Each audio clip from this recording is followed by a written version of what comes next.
Hello, what's going on YouTube? This is J Money here, and here today we have the sneak peek going on for the Circuit Break.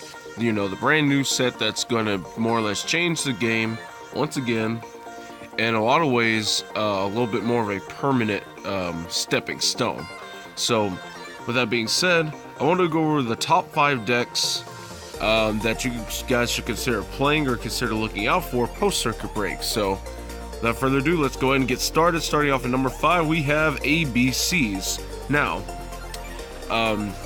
I'm sure I don't have to tell you guys this, but with each Link monster that continues to get released, the more powerful this deck becomes. Even having something as simple as a gadget and a piece in hand with a hanger on the board, you generally will make decode with Buster about 8 times out of 10. You know, the deck is incredibly strong for multiple reasons. For one, you only need half the deck to, to get things going. So literally the rest of the deck you can play or tutor however you see fit. You know, depending on your playstyle, you can play multiple Gofus, stack up tokens, make your Decode Talkers. That way you can, sink into Vermilion Dragon Mech if you really want to.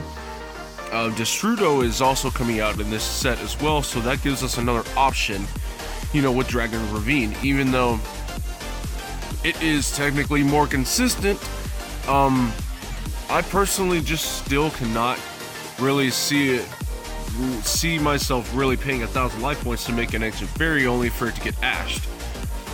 Not even just ash, but the fact that Spirals are also coming out in the same set, and they have very, very high ceiling for OTK capabilities.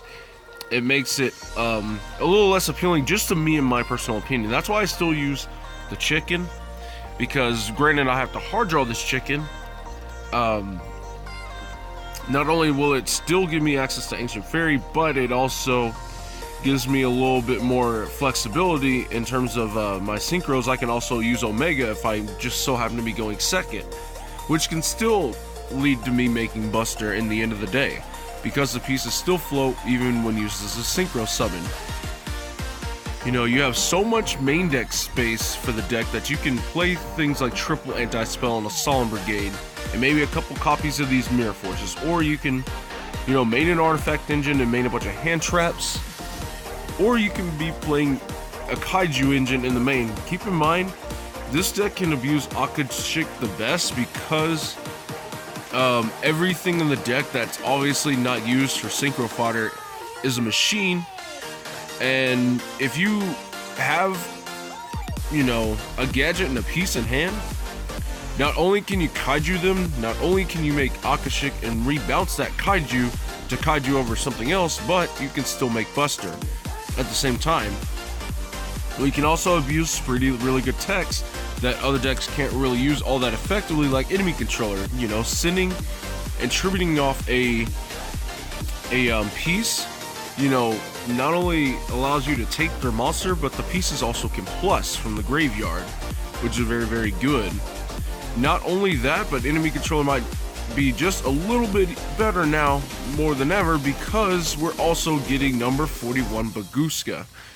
You want to be able to turn this thing off as much as possible, because a lot of these decks have a rank 4 toolbox that can abuse this card, and you don't want to be caught off guard going second against this monster of a card, or, you might have a tough time. So ABC is a very solid choice for that reason. It's got lots of options on what you can play, and, for as long as ABC continues to not be a part of the top 3 decks, it will just keep flying under the radar, and more links will come out, the deck will get even better, and eventually it will be one of the best decks once again. So moving on to number 4, we have Paleozoics. Paleozoics, I had to put it higher on this list because it just continues to prove itself. It continues to prove just how resilient it can be, even when Masterpiece is still at 3. Their main deck in Gamma Seals now, and with Sky Cavalry still being legal, it's not too much of a problem for them. And the reason why I put this even higher than ABC because of a deck like Spirals. Its biggest strength of it being unaffected by monster effects, you can't really disrupt the actual Paleo cards with things like Firewall, Sleeper, or even number 41, because they're all just blanketed. They just have that blanket immunity. And it's a trap-based deck, which, you know, against Spirals, even if it went second, you know, having access to things like the MST, the built-in MST to blow up the field spell, and having access to, you know, things like Canadia to book down that Sleeper if there is no resort, which there will be, more than likely. And also, you know, have things like Dynamiscus to banish the card, you know, once you've already cleared off that threat. Also, abusing things like Card of Demise, Reckless Greed, Pot of Desires, and even at times, you know, Backjack to just continuously just supply you with extra cards time and time again just makes this incredibly hard to out-resource. Considering that when things get activated, they're gaining cards and sometimes they're negging you as well. And keep in mind, they are also now getting access to Nimble Beaver, which is just even more instant access to Mistar Boy. Just literally instantaneous, and you know, it just further boosts the deck's ceiling and capabilities even more. And to top all of that off, you know, having things like number 45 to, you know, deal with floodgates in the side deck for game 2s, let's say Decree, Nimble Beaver is also really good at just making this instantaneously and just turning off floodgates, which is actually pretty good. So, that being said, Paleos is still a very, very solid option, even against a Spiral deck. Moving on to number 3, we have True Dracos, of course. True Draco. Diagrams at 3. Masterpiece is still at 3. Maiden is a little bit more important now, you know, getting that one Ignis heat. But I've seen more True Draco players playing the Win True King, or, I mean, I know it's technically a True Draco, but you're not really fooling anybody. It's really a True King.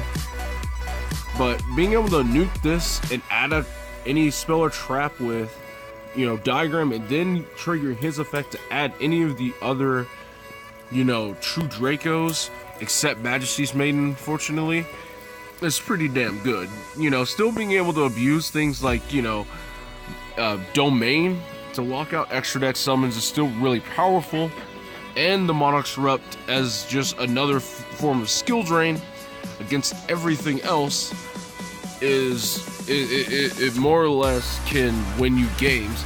You know, not only that, but Masterpiece still has the capability of winning you games, and you know, having the ability to play things like, you know, the Invoked Engine, the Spellbook Engine, you know, the Invoked Engine for extra stun power, you know, the Spellbook Engine for extra cards. And, you know, if you don't want to go that route, you can still play good old Card of Demise with triple Duality and triple Desires, and even at times Heritage can just further just get you into things that you need. And at times Heritage is just more of a win more card, but Masterpiece still is a huge threat to deal with if you're not playing Pendulum Magicians. So that's why it is quite high on the list. Number 2, we have Pendulum Magicians. Now personally, I would put this at number 1, but there isn't enough players that really know exactly what they're doing in terms of the Spiral matchup. So, you know, but even then, so Pendulum Magicians I can still see taking a few wins here and there. Double Iris is still an amazing card. Purple Poison is still probably the best card, especially if you're going second, to where you can sit here and just play with your opponent and break your opponent's stuff apart, bait out effects, before you even commit to your summon, which once that happens, you're more or less in the best position you can be to really seize and maintain control of the game. Having access to things like Duelist Alliance and Astrograph Sorcerer just further just raises that ceiling to, you know, to new heights to where it's impossible, or where it's really hard to out-resource because you just keep getting free cards. Like 27 to about 33 cards in the whole deck, depending on what you're maining, can search or summon through the deck, or, you know, just anything that can just dig through your deck. About 27 to 33 cards in the deck can do so. Opening Astrograph and Wavering Eyes alone can put you in an amazing spot, because it will lead to things like Galaxy Tomahawk to flood your field with tokens, ending that off with Decode and Gaia Saber before you even perform your Pendulum summon, meaning you can still summon 3 monsters out of your extra deck on your turn 1 before you Pendulum summon, which is absolutely amazing, phenomenal, and it's really good. But not a lot of people, it doesn't really happen all that often, but the option is always there, and it's well worth the reward. Having access to things like Time Pendulum Graph is really strong, especially if you're going first. If you're going first and you have Time Graph plus Time Star, you more or less are in an advantageous position, and it is nearly impossible for your opponent to recover. With that being said, Star Pendulum Graph also helps because, again, it's just another card to just get you free cards. And having access to 3 Skull Combat Joker and 3 Wisdom Eye just raises the deck ceiling even more, just making the deck ultra consistent to where it gets you to anything you want. And on top of that,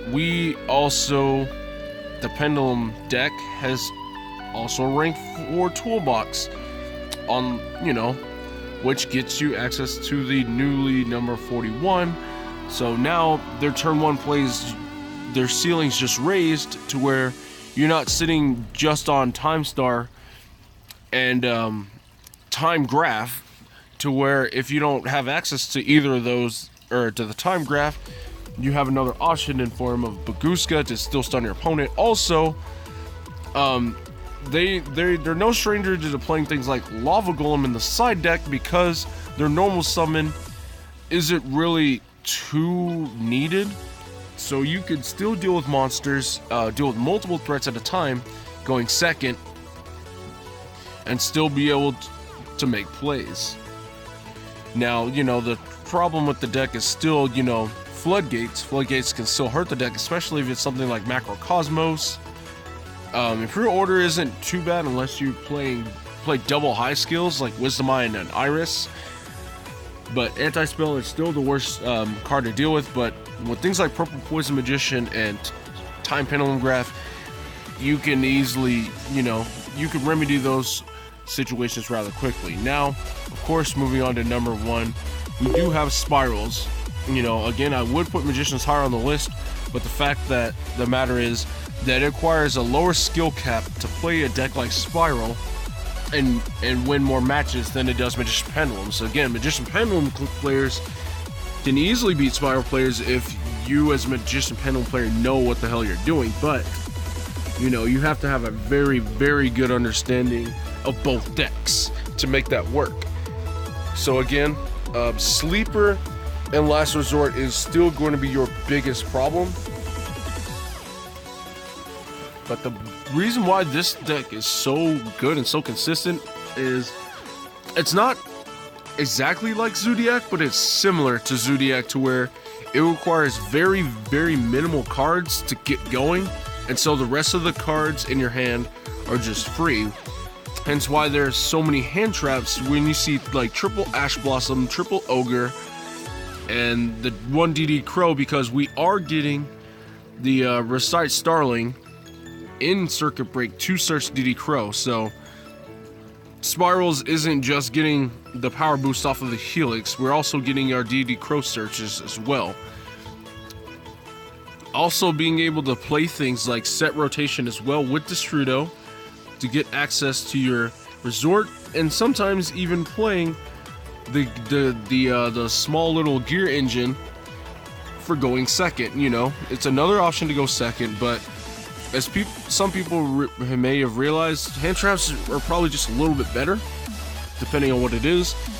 But you actually splash all 4 of these in a deck at 2 copies apiece and still be okay, because really all you need is multiple super agents, quick fixes, and drones, 1 master plan and 1 sleeper, and 1 to 2 of these, 3 of these, and 1 of everything else, and be fine. And that's probably not even half the deck, if I'm really being honest, which leaves, like ABC, leaves room for much more flexibility. You know, the deck is incredibly hard to deal with if they end up going first, because they end on things like Firewall, Decode Talker. Granted, we don't have Tri-Gate Wizard, but they can still abuse number 41 because the super agents are still level 4s. Double Helix into Master Plan is really the play you want to stop, because Master Plan just takes it to a new height.